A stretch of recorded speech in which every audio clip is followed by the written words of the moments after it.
Dumarating talaga ang panahon na parang baliktad na ang takbo ng mundo.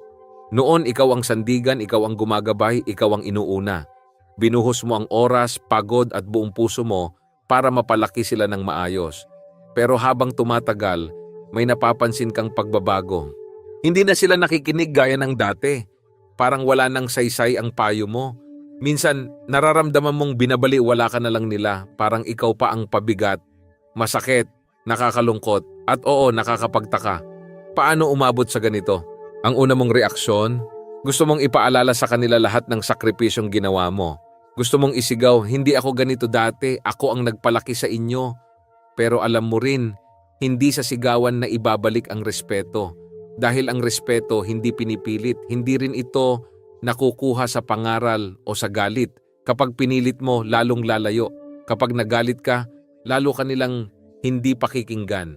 Kaya ngayong nararamdaman mong nawawala na ang respeto ng mga anak mo, may mas matalinong paraan, mas tahimik, mas epektibo.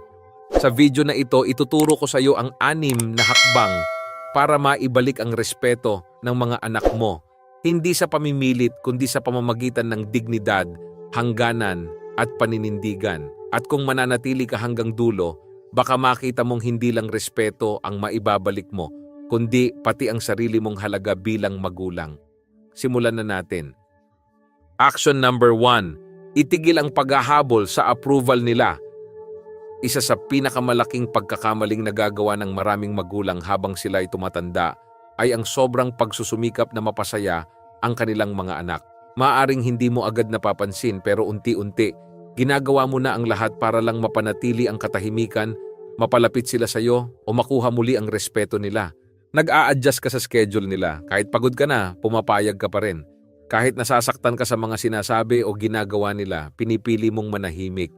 Ang iniisip mo, basta hindi magalit ang anak ko, basta buo pa rin ang pamilya. Pero narito ang masakit na katotohanan. Habang mas hinahabol mo ang approval nila, mas nawawala ang respeto nila sa iyo. Kilala ko si Margaret, isang dating matatag at masayahing babae. Sa kabataan niya, siya ang tipo ng taong may paninindigan at may boses. Pero nang tumanda siya, bigla siyang naging tahimik. Hindi dahil nawala ang talino niya, kundi dahil inuna niya lagi ang kapakanan ng kanyang mga anak. Lahat ng desisyon, sila na ang gumagawa. Pag may family gathering, kahit ayaw niya sa petsa o lugar, pumapayag siya. Kapag may problema, kinikimkim niya lang. Bakit? Dahil ang paniniwala niya, ayokong magkagulo. Gusto ko lang ng maayos na pamilya. Pero imbes na tumaas ang tingin sa kanya ng kanyang mga anak, kabaligtaran ang nangyari. Nasanay sila na si nanay ay laging oo, laging sunod, laging walang reklamo, hanggang sa punto na parang wala na siyang sariling boses. Ito ang aral, ang respeto ay hindi nakukuha sa katahimikan o pagsuko. Nakukuha ito sa paninindigan at pagpapahalaga sa sarili. Kung gusto mong ibalik ang respeto ng mga anak mo, hindi mo kailangan habulin ito. Sa halip, kailangan mong itigil ang ugali ng laging pag-a-adjust, ng palaging pagsasakripisyo kahit wala nang natitira para sa sarili mo. Simulan mong igalang ang sarili mo. Sabihin mong hindi muna ako pwede ngayon. Sabihin mong, iba ang opinyon ko at okay lang yon. Sabihin mong, hindi ko ikakansela ang plano ko para lang sa inyo. Sa unang beses, maaaring magtaka sila, maaaring sumimangot pa.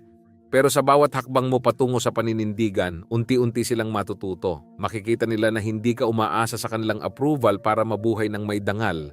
At dyan magsisimula ang pagbabalik ng respeto. Hindi dahil hiningi mo ito, kundi dahil ipinakita mong karapat dapat kang igalang. Dahil una mong iginalang ang sarili mo. Tandaan, ang respeto ay hindi bunga ng sakripisyo. Ito ay bunga ng sariling pagpapahalaga. Action number 2. Huwag makipagtalo, maging halimbawa. Kapag binabaliwala ng mga anak mo ang opinyon mo o kung minsan ay parang minamaliit ka pa, natural lang na gustuhin mong ipaglaban ang sarili mo. Minsan gusto mong isigaw ang lahat ng sakripisyong ginawa mo para sa kanila. Ako ang nagpalaki sa inyo. Ako ang gumabay sa inyo buong buhay nyo. Pero heto ang tanong, kailan ba naging epektibo ang pakikipagtalo para makuha ang respeto ng isang tao? Ang katotohanan, ang respeto ay hindi napipilit at lalong hindi mo ito makukuha sa diskusyon. Kilala ko si Mang Frank, isang retiradong guro. Buong buhay niya, pinalaki niya ang mga estudyante niyang may disiplina at respeto. Pero sa bahay, iba ang nangyayari. Ang sarili niyang mga anak, parang hindi siya iniintindi. Kapag nagbibigay siya ng payo, iniismiran. Kapag nagsalita siya, nilalabanan o pinagtatawanan pa. Noong una, nilabanan ni Mang Frank, nakikipagtalo siya. Pinipilit niyang ipakita na may alam pa rin siya, na dapat pa rin siyang pakinggan. Pero habang tumatagal, lalo lang siyang nasasaktan at lalong lumalayo ang loob ng mga anak niya. Hanggang sa isang araw nagbago siya ng taktika. Tumigil siya sa pakikipagtalo. Imbes na ipaglaban ang respeto gamit ang galit, pinili niyang manahimik. Pero hindi dahil sumusuko siya. Tumahimik siya na may dignidad. Kapag may issue, pinakikinggan niya muna. Kapag may hindi siya sang-ayon, sinasabi niya ito ng mahinahon. Hindi siya nagmamalaki pero ramdam mong buo ang loob niya. Unti-unti, napansin ito ng mga anak niya. Hindi na nila siya tinitingnan bilang matandang mahina o makulit. Nakita nila ulit ang leader, ang haligi, ang ama na tahimik pero matibay. Yan ang kapangyarihan ng magandang halimbawa. Kapag ipinakita mong hindi ka basta-basta natitinag, na marunong kang makinig at may paninindigan kang hindi kailangang isigaw, mas malakas ang dating mo kaysa sa anumang argumento. Ang respeto ay hindi nakukuha sa pakiusap, nakukuha ito sa pagkatao. Kaya sa susunod na makaramdam ka ng pagmamaliit, huwag mong labanan gamit ang sigaw. Ipakita mo na hindi ka kailanman naging maliit. Magsalita ng may kumpiyansa, tumindig ng may dignidad. Dahil ang totoo, ang taong marunong gumalang sa sarili ay hindi kailangang ipagsigawan yon. Nararamdaman siya ng iba. Action number 3, alisin ang emotional dependence. Isa sa mga pinakamahirap tanggapin habang tayo'y tumatanda ay ang katotohanang hindi na natin pwedeng iasa sa mga anak natin ang emosyonal nating kaligayahan. Oo, mahal natin sila. Siyempre gusto nating mahalin din nila tayo pabalik na makaramdam ng respeto, atensyon at pagkalinga mula sa kanila. Pero kapag naramdaman nilang kailangan mo sila para lang maramdaman mong mahalaga ka, nag-iiba ang dynamics ng relasyon. Dahil ang totoo, mas nirerespeto natin ang mga taong emotionally independent. Kapag laging ikaw ang nauunang tumawag, laging naghihintay ng message, o nagpaparamdam ng miss na miss ko na kayo para lang makuha ang pansin nila, hindi nila yan laging ituturing na pagmamahal. Minsan, naiisip pa nila, nakakabigat na si nanay o nakaka-stress na si tatay. Kilala ko si Aling Helen, isang mapagmahal na ina. Lahat ng oras niya binigay sa mga anak. Pero nang nagkaanak at nagkabuhay-buhay na rin ang mga anak niya, biglang lumiit ang mundo ni Aling Helen. Araw-araw, hinihintay niyang may tumawag. Kapag wala, siya ang tatawag. Palagi niyang sinasabi, bakit hindi mo na ako dinadalaw? Miss na miss ko na kayo. Ang akala niya, mapapalapit niya ulit ang loob ng mga anak niya. Pero kabaligtaran ang nangyari, lalo silang lumayo. Bakit?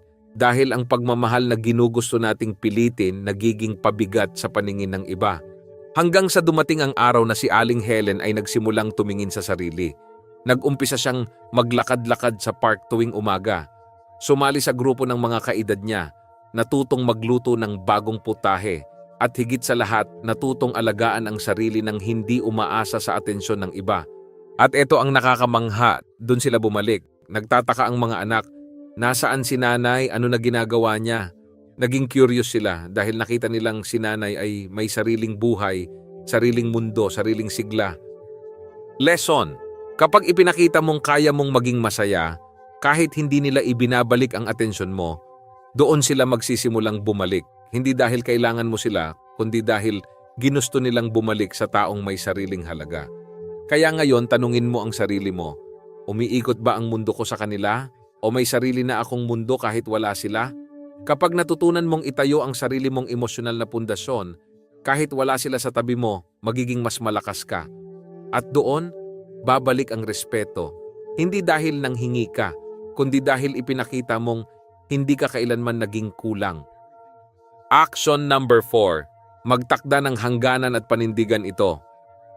Kung gusto mong maibalik ang respeto ng mga anak mo, kailangan mong ituro sa kanila kung paano ka dapat tratuhin. At ang paraan para gawin yon, hangganan, boundaries. Maraming magulang ang nagiging tahimik kapag bastos ang anak. Pinapalampas ang pagsigaw, pangungutya o pagmamaliit kasi ayaw ng gulo. Pero tandaan mo ito, ang anumang ugaling pinapayagan nauulit at ang nauulit nagiging normal. Hindi ibig sabihin na masama silang anak, pero kahit sila may hangganan din ng pag-unawa. Kung wala kang itinatayong pader para ipakita kung anong tama at mali, sila mismo ay maliligaw sa pakikitungo sa'yo. Kilala ko si Mang Robert, isang dating negosyante. Matapang at disiplinado noong kabataan niya, pero nang tumanda, biglang naging tahimik. Napansin ng mga anak niya, pinapahiya siya, kinokontra lahat ng sinasabi niya, at minsan, kinukutya pa ang mga paniniwala niya. Noong una tiniis niya, akala niya, normal lang ito. Pero habang tumatagal, unti-unti siyang nawawala sa sariling tahanan. Hanggang sa isang araw, napuno si Mang Robert, pero hindi siya sumigaw, hindi siya nang away, tumindig siya. Kapag ini-interrupt siya, sinasabi niya, makikinig ako kung makikinig ka rin. Kapag minamali ang opinyon niya, hindi mo kailangang sumang-ayon. Pero hinihingi ko, igalang mo ako habang nagsasalita ako. At kapag lumalagpas na talaga sa linya, kung hindi mo ako kayang kausapin ng may respeto, hindi mo na ako makikipag-usap. Sa una, nainis ang mga anak niya. Pero nang makita nilang seryoso si Mang Robert na hindi ito pananakot kundi paninindigan, natuto silang makinig. Ang respeto kailangang nililinaw. Kapag tinuro mong okay lang bastusin ka, gagawin nila iyon. Pero kapag tinuro mong hanggang dito lang, matututo rin silang lumugar. At hindi mo kailangan maging masungit para magtakda ng hangganan. Pwede mo itong gawin ng mahinahon, pero matatag. Tandaan mo, ang hangganan ay hindi pader para lumayo sila. Ito ang bakod na nagtuturo kung paano kanila pwedeng lapitan ng may respeto. Kung gusto mong igalang ka, ikaw ang unang dapat gumalang sa sarili mong oras, damdamin at espasyo. At kapag ginawa mo ito consistently, makikita mo unti-unti, magbabago rin ang tono nila. Hindi dahil natakot sila, kundi dahil natuto silang pahalagahan ka ulit. Action number 5. Tigilan ang pagbibigay na walang pasasalamat. Bilang magulang, natural lang sa atin ang magbigay. Ganyan tayo pinalaki. Ibinubuhos ang lahat para sa anak. Pero may hangganan ang pagbibigay dahil kung patuloy kang nagbibigay, kahit hindi ka na pinahahalagahan, hindi ito pagmamahal. Isa na itong paglimos ng respeto. Kilala ko si Mang George, isang ama na halos lahat ng meron siya ay ibinigay sa mga anak. Kapag may problema sila sa pera, sagot niya. Kapag kailangan ng bantay sa apo, nandyan siya. Kapag may lakad sila, siya ang gumagawa ng paraan. Pero alam mo kung ano ang kapalit? Wala. Walang salamat, walang pahinga ka muna tay, walang pagtingin sa sakripisyo niya. Masakit man tanggapin pero habang mas binibigay niya ang lahat, lalo siyang nawawala sa mata ng kanyang mga anak. Hindi siya tinitingala, kinukuhanan siya. At ang pinakamasakit, noong siya naman ang nangailangan, wala, abala ang lahat, walang may oras sa kanya. Hanggang isang araw na pagtanto ni Mang George, hindi ako nawalan ng halaga, ako ang nagturo sa kanila na hindi na ako dapat pahalagahan. Doon siya nagsimulang tumayo. Hindi na siya basta-basta nagbibigay kapag hindi naman kailangan. Kapag may humihingi, nagtatanong siya, para saan ito? May plano ka ba? At kapag alam niyang hindi siya pinapahalagahan, marunong na siyang magsabi ng, pasensya na, hindi ko kaya ngayon. Sa una, nalito ang mga anak niya. Yung iba nagtampo pa. Pero habang tumatagal, nakita nila ang pagbabago. At doon lang nila na-realize, ang tulong ni tatay ay hindi dapat abusuhin. Isa itong biyaya, hindi obligasyon. Lesson. Kapag patuloy kang nagbibigay sa taong hindi marunong magpasalamat, hindi mo sila tinuturuan magmahal. Tinuturuan mo silang maging entitled. At sa bawat pagkakataong hinahayaan mong gamitin ka, tinatanggal mo ang sarili mong halaga. Hindi masama ang tumulong, pero kung wala nang pagpapahalaga, oras na para tumigil. Dahil ang kabaitan na walang hangganan ay nauuwi sa pagiging invisible. Kapag natutunan mong ipaglaban ang sarili mong oras, lakas at kabutihan, doon ka ulit makikita.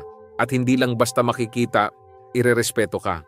Mula ngayon, bago ka tumulong o magbigay, itanong mo sa sarili mo, ginagawa ko ba ito dahil gusto ko o dahil natatakot akong mawala ang koneksyon namin? Dahil kung ang tulong mo ay binabaliwala, mas makapangyarihan ang pagtanggi kaysa sa pagbibigay. Action number 6. Magkaroon ng buhay na hindi umiikot sa kanila.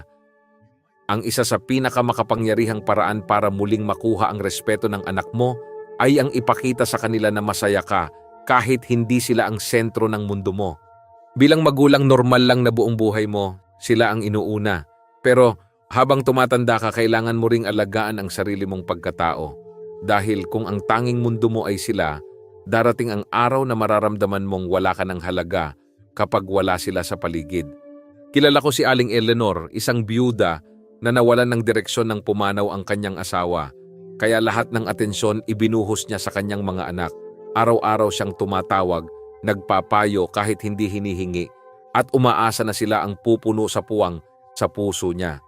Pero imbes na mapalapit, lalong lumayo ang loob ng mga anak niya.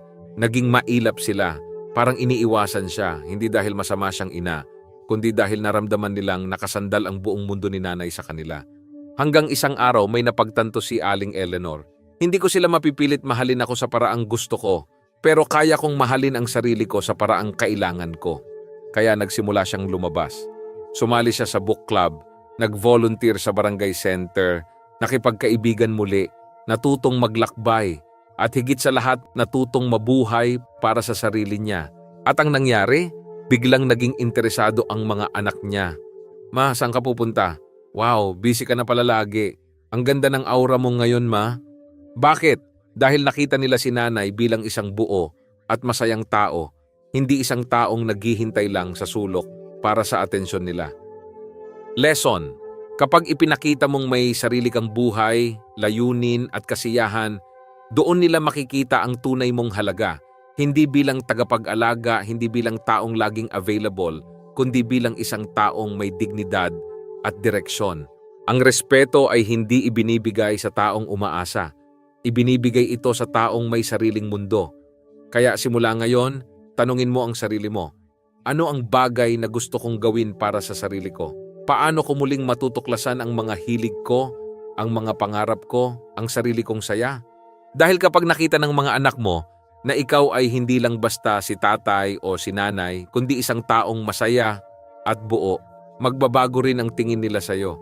At mula roon muling susulpot ang respeto, hindi dahil kailangan kanila, kundi dahil hinahangaan kanila. Ngayong narinig mo na ang 6 na hakbang para maibalik ang respeto ng iyong mga anak, nais kitang tanungin, alin sa mga ito ang pinakatumama sa iyo? Yung una bang hakbang, ang pagtigil sa paghahabol ng approval? O baka yung huli, ang pagkakaroon ng buhay na hindi umiikot sa kanila? Tandaan mo, hindi mo kailangang ipagsigawan ang halaga mo. Ipakita mo lang ito sa paraan ng pamumuhay mo. Hindi mo kailangang makipagtalo, magpaliwanag ng paulit-ulit o manghingi ng atensyon para lang igalang ka. Minsan ang pinakamalakas na mensahe ay hindi galing sa bibig, kundi sa kilos, sa paninindigan, sa tahimik mong dignidad. Kung isa ka sa mga magulang na nakakaramdam ng pangungulila ng tila nawawalang koneksyon sa iyong mga anak, huwag kang sumuko. Dahil sa pamamagitan ng maliliit na hakbang, unti-unti mo ulit mabubuo ang tiwala, ang paggalang at ang pagkilala na matagal mo nang nararapat. Kaya ngayon, gusto ko sanang marinig ka. I-comment mo sa ibaba kung anong number ng hakbang ang gusto mong simulan ngayon. Gusto mo bang itigil na ang pagbibigay na walang pasasalamat? O gusto mo bang matutong magtakda ng hangganan? Ano man ito, tandaan, kayang-kaya mong baguhin ang dynamics ng relasyon nyo. Sa tahimik, matalino, at may pusong paraan. Kung nakita mong kapaki-pakinabang ang video na ito, huwag kalimutang i-like, i-share sa iba, at mag-subscribe para sa susunod pang mga payong may puso at dunong. Maraming salamat sa panonood. At tandaan mo, ang dignidad mo ay hindi kailanman nawawala. Minsan, kailangan lang ulit ipaalala.